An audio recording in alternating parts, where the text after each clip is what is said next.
Hello, it's Russell Harris again. Uh, I did a video a while back about creation, and I'm not human. I'm going to clean this thing. Okay. How's that? A little better? And I have made mistakes. Hmm, imagine that, me. You don't know how funny that is. But let me talk about creation a little bit. Genesis chapter 1.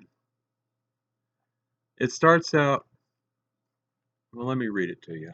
I don't want to misquote anything. It's right at the front of the Bible.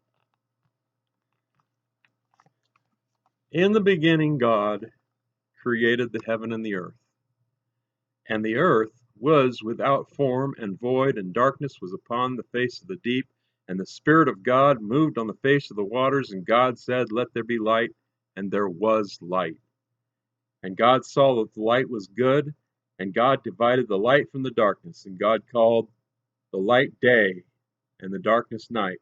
And the evening and the morning were the first day. Well, it goes on. You know the rest of the story. I previously said because God didn't create the sun and the moon till the fourth day, that those first 3 days, we don't know how long they were.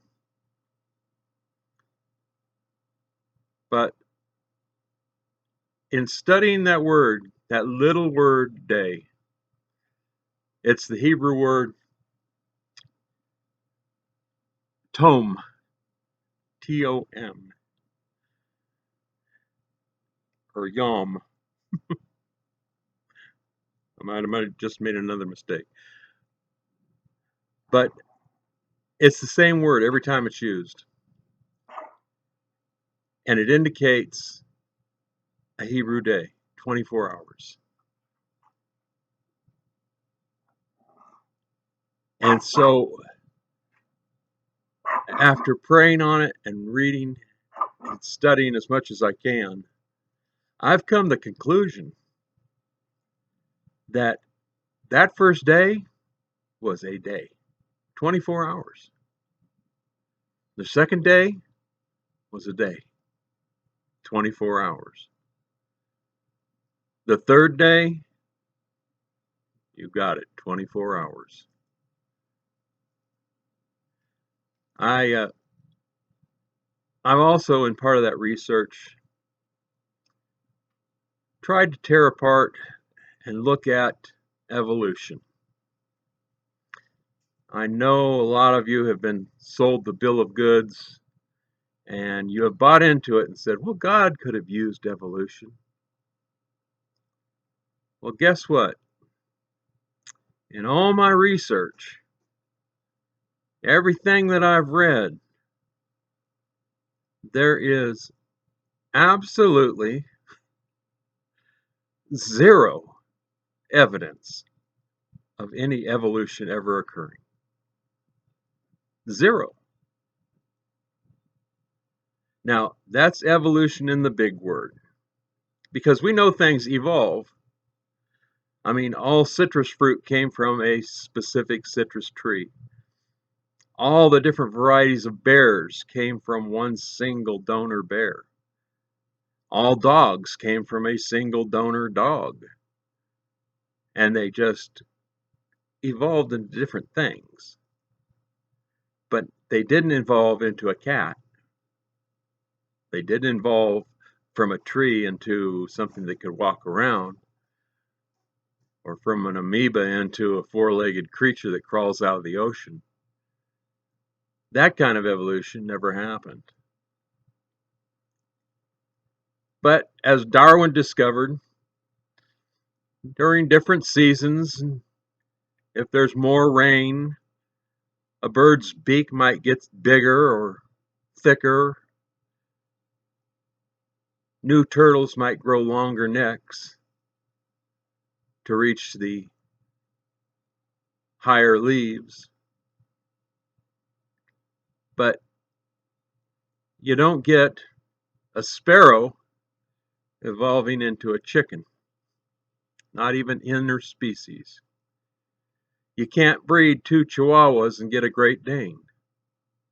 It doesn't happen.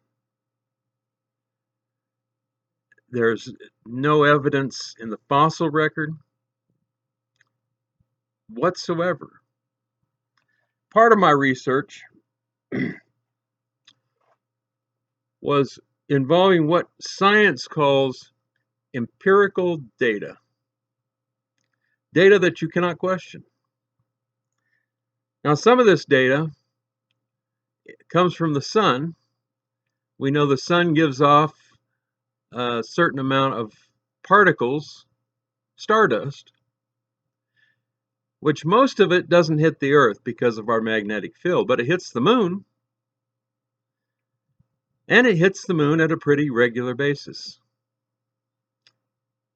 And when they were going to launch to the moon, Neil Armstrong had real concerns because some of the best scientists in the world said that the lunar dust may be thousands and thousands of feet thick.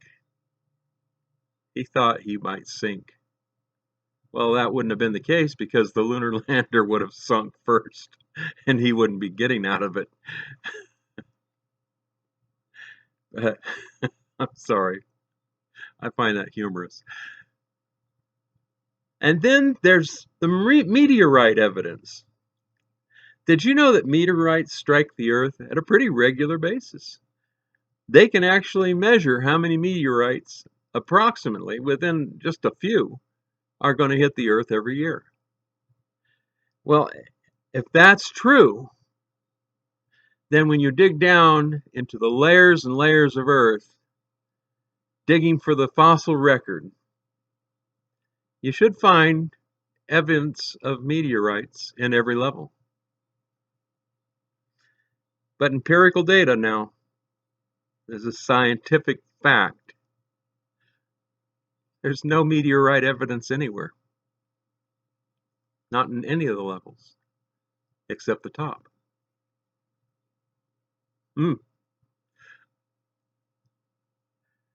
So all the evidence, and true evidence, always points towards God in the Bible, because it's the only thing that's true. And we're talking about empirical scientific evidence. Say that this is a very young Earth. Now, the Big Bang Theory says that, well, they have a lot of different theories, that another star passed by our star and ripped off material, and that material formed the solar system and all the planets. Well, you and I know if you tear off a piece of Play-Doh, you get a smaller piece of Play-Doh. The sun is made up of gases, helium, oxygen, nitrogen, about 90%.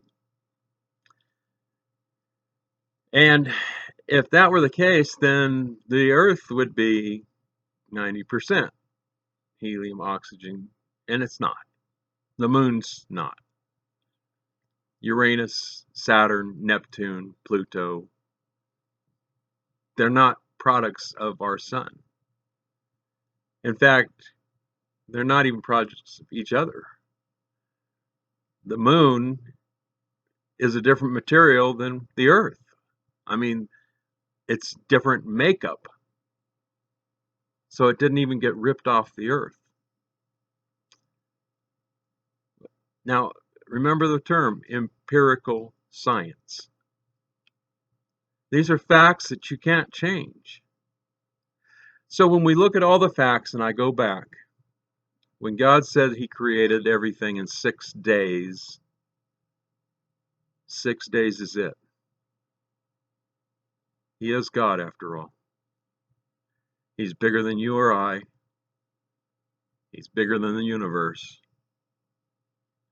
And always remember that He doesn't obey the same laws we do. He's not confined to time, space, energy, matter. He's outside of all that. And so the laws of physics don't apply to God. So when he says, I know your beginning from your end, he knows your beginning from your end. I find comfort in that because I'm his son, and so are you. Well, I hope I've corrected a huge wrong, and I don't know if you can tell, but it's starting to rain, and I am going to get my computer wet, so I am moving indoors. But thank you for watching, and I will get back with you later. God bless.